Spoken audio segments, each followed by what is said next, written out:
As we become more familiar with music, we start to notice that melodies have structure, a lot like our sentences do when we're talking. And understanding that structure, just like understanding the structure of sentences, helps us to express ourselves more completely. Now, there's a number of factors that go into the structure of a melody, but two important ones are what's called tension and resolution, and another is called phrasing. And in this section, we'll go over both of those.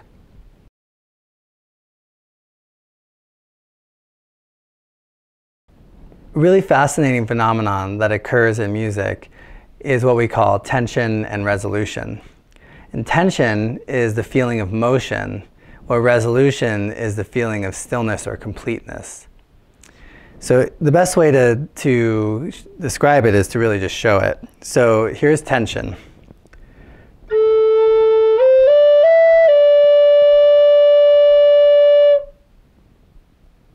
Right, there's a feeling of motion. That ending on that note there's something missing. It really pulls you to the next note. It has tension in it. To resolve that tension, we go to a note that has resolution.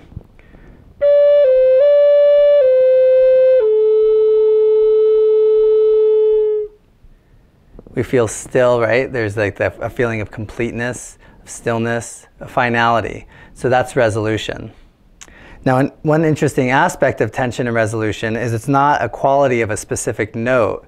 It's a quality of the note with relation to other notes in a scale. And so one note might have tension in one scale and have resolution in another scale. Here's an example of that. So if I go up if I play this, this is the key of A. I'm playing in A minor pentatonic scale. So I'm playing on a flute that's in the key of A. And if I go up to the note G,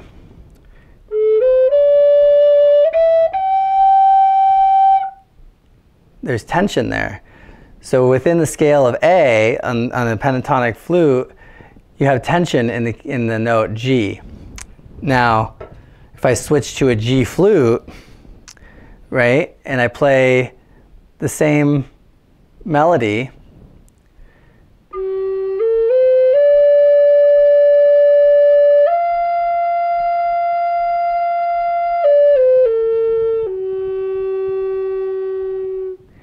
that last note is G, and so that G has resolution.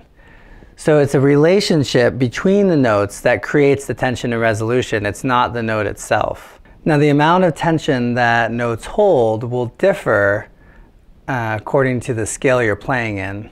So the notes in a major diatonic scale, there'll be notes that have a lot more tension than anything you'll find in the minor pentatonic scale, the scale that we're all used to playing on the native flute. And that's one reason why the native flute has such a mellow, sweet, relaxing feel to it, is the notes don't have a lot of tension. There's not a lot of motion to the song, so they're very relaxing songs. Now, an example of what I mean between the two. So here is the diatonic scale.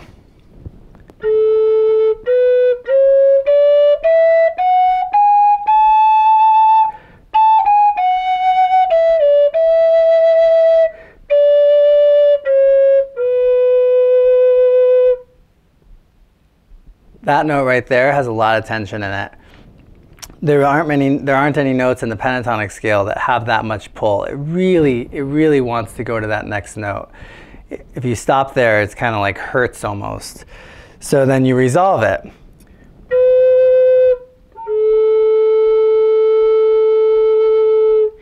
And that's the root note. That root note, the lowest note in the scale, is always going to have a lot of resolution to it. It's kind of like the ultimate resolution of any melody is that root note. So the pentatonic scale, if I play in the pentatonic scale, this note is the one I think that has the most tension in it.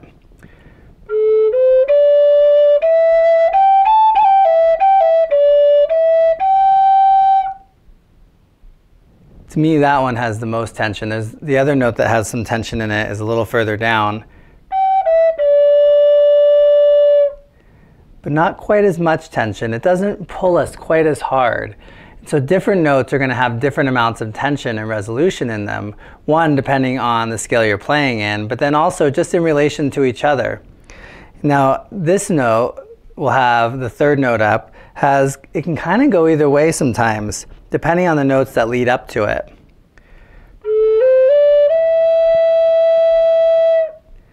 It definitely feels pretty okay to pause there, but it still has a feeling of pulling to the next note.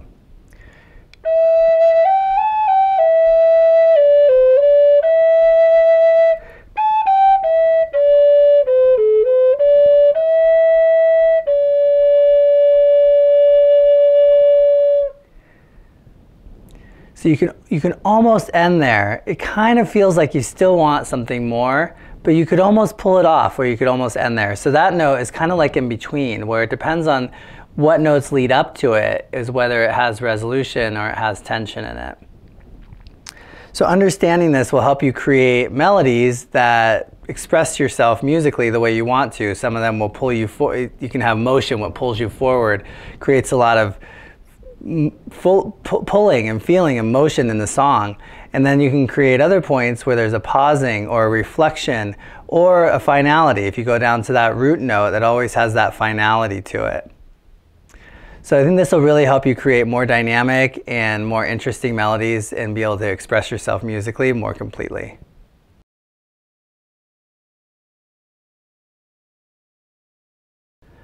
Wind instruments are unique in the world of musical instruments because we use our breath to create the sound. And so anytime you're not actively blowing into an instrument, a wind instrument, like a flute, there's no sound that's created. So these pauses that occur because we naturally need to take a breath determine what's called the phrasing of a melody. And what phrasing is the phrasing is the structure that's created within a melody because of the natural pauses that we need to take in order to take a breath. Now the best way that I've found to describe this is the best example is speech. Because our voices are wind instruments, we naturally use phrasing all the time, and it's something that we learn when we're really little, so it's not something we're necessarily aware of. But we structure our sentences around where we need to take a breath. Now, if you don't do that, it starts to sound kind of odd. You know, if I'm pausing in weird spots where you wouldn't really expect it, then it becomes kind of choppy and the speech becomes choppy. And the same thing goes with a melody. So if I'm playing a melody and I kind of don't pick the right spots to pause and breathe, it'll start sounding choppy.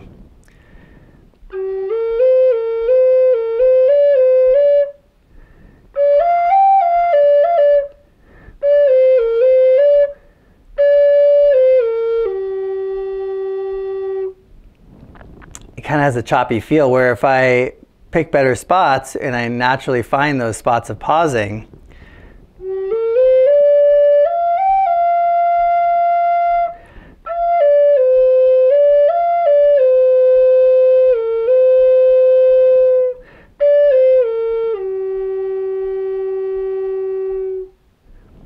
it creates a little more fluidity to it. And depending on the person, depending on your lung capacity, your phrasing is going to be very different from person to person. So it's really an individual thing.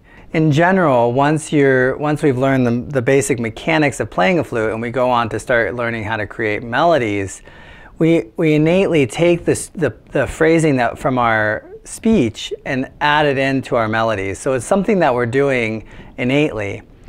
Now, where phrasing becomes really helpful to understand is when we're creating songs, because it allows us to create and build in the correct pauses that give the song the structure that we want in order for it to flow and to feel like the melody that we're looking to express.